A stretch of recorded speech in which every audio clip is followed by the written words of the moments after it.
Salary negotiation यानी अपनी salary के लिए सही मोल भाव करना। देखिए, ये एक ऐसी प्रोफेशनल स्किल है जिसे अक्सर लोग नज़रअंदाज कर देते हैं, लेकिन ये बहुत ही ज़रूरी है।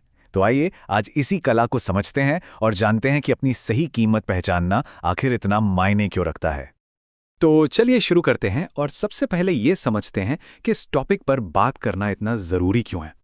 ये एक ऐसा सवाल है जो शायद ही कोई खुद से पूछता है, लेकिन सैलरी पर मोलभाव ना करने का जो नुकसान है वो बहुत बड़ा हो सकता है, शायद हमारी उम्मीद से भी कहीं ज्यादा। जरा सोचिए, सिर्फ एक बार नेगोशिएट न करने का असर किसी के पूरे करियर की कमाई पर पड़ सकता है, और ये नुकसान लाखों डॉलर तक पहुंच सकता है। हाँ, सच में लाखों। और पता है, एक दिलचस्प आंकड़ा ये भी है कि लगभग 60% प्रोफेशनल्स कभी नेगोशिएट करते ही नहीं हैं। इससे यह साफ पता चलता है कि यह कितनी आम गलती है, लेकिन साथ ही कितनी महंगी गलती भी है। चलिए इसे एक छोटे से एग्जाम्पल से समझते हैं। मान लीजिए शुरुआती सैलरी है $50,000।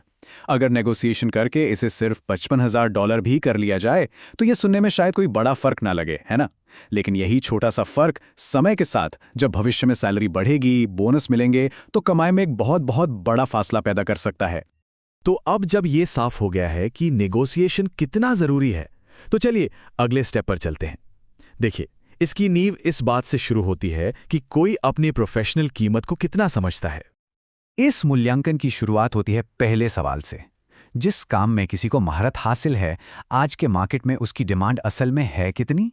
इसके बाद ये सोचना चाहिए कि वो कौन सा यूनिक योगदान है जो एक इंसान कंपनी को दे सकता है।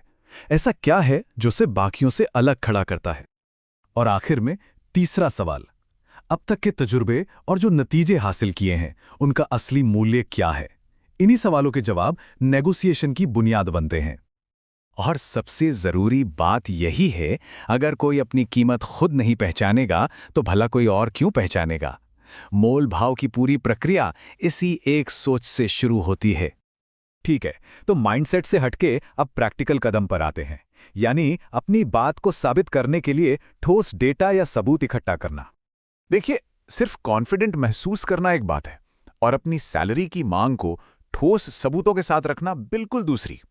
नेगोशिएशन हमेशा डेटा के आधार पर होता है, सिर्फ एक एहसास के आधार पर नहीं। और ये डेटा इकट्ठा करने के कई तरीके हैं।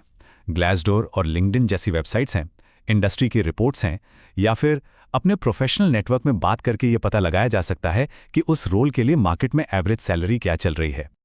अब आते हैं आखिरी और सबसे महत्वपूर्ण हिस्से पर, यानी कि नेगोशिएशन की बातचीत को असल में किया कैसे जाए। सबसे पहले तो ये डर दिल से निकालना होगा कि नेगोशिएशन कोई टकराव या कोई आक्रामक कदम है। असल में ये एक प्रोफेशनल बातचीत है, और सच तो ये है कि कंपनियां इसकी उम्मीद भी करती हैं। इस बातचीत को इन 3 आसान स्टेप्स में तोड़ा जा सकता है। पहला, ऑफर के लिए थैंक यू बोलें। दूसरा, अपनी रिसर्च के आधार पर अपनी उम्मीद बताएं। और तीसरा, बस चर्चा के लिए दरवाज़ा खुला छोड़ दें। और हाँ, ये याद रखना भी ज़रूरी है कि कुल मुआवजा सिर्फ सैलरी नहीं होता। पेड छुट्टियाँ, बोनस, घर से काम करने की सुविधा और सीखने के भत्ते जैसी चीज़ें, ये सब मिलकर एक पूरे पैकेज को वैल्यूएबल बनाती हैं। चलिए एक छोटे से उदाहरण से इसे समझते हैं। मान लीजिए कंपनी कहती है हमारा ऑफर $60,000 का है। इसके जवाब में एक शांत और प्रोफेशनल तरीका कुछ ऐसा हो सकता है, ऑफर के लिए बहुत बहुत धन्यवाद।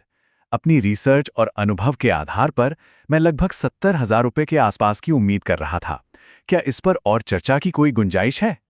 यहाँ सबसे जरूरी बात पता है क्या है? इस तरह से जवाब देने पर ऑफर को ठुकराया नहीं जाता, नहीं, बल्कि एक प्रोफेशनल बातचीत का रास्ता खोला जाता है। तो याद रखिए, सैलरी नेगोशिएशन कोई लड़ाई नहीं बल्कि एक बातचीत है। सवाल सिर्फ यह है, क्या इस बातचीत को शुरू करने के लिए तैयार हैं?